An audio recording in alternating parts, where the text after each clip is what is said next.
올해 극심한 변동성을 보이고 있는 국내 증시에서 단일 종목 레버리지 ETF에 공격적으로 투자했다가 손실을 본 20대 청년 투자자들이 늘고 있습니다.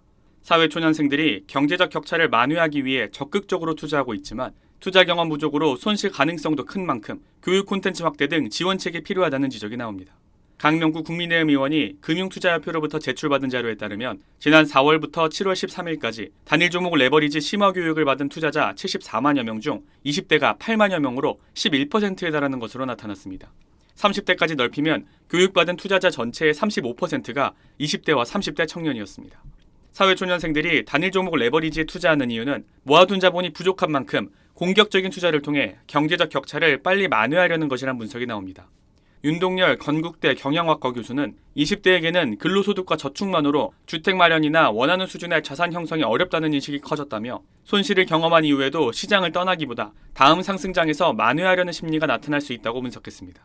하지만 청년층은 투자 경험과 지식이 다른 연령대와 비교해 상대적으로 부족한 만큼 손해를 볼 가능성이 크다는 지적도 있습니다.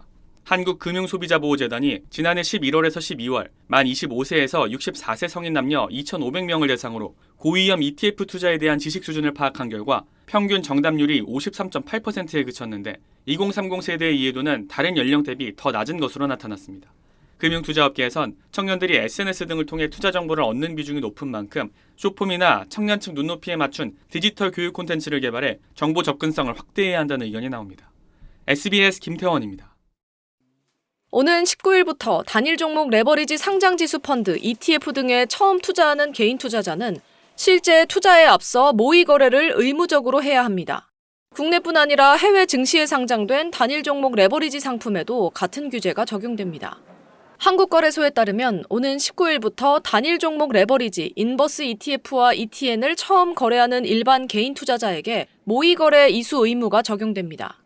전문 투자자와 법인, 외국인은 적용 대상에서 제외됩니다.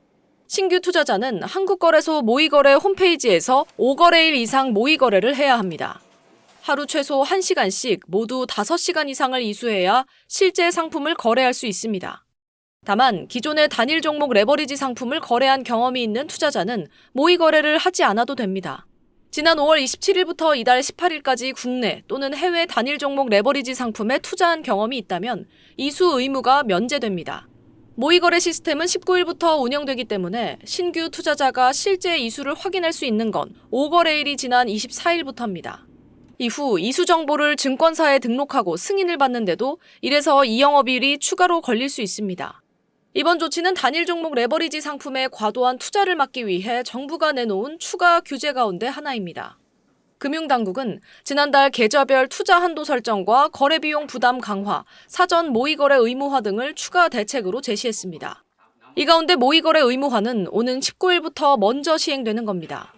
앞서 지난달 31일부터는 투자자가 계좌에 넣어둬야 하는 기본 예탁금도 기존 1,000만 원에서 현금 3,000만 원으로 상향됐습니다.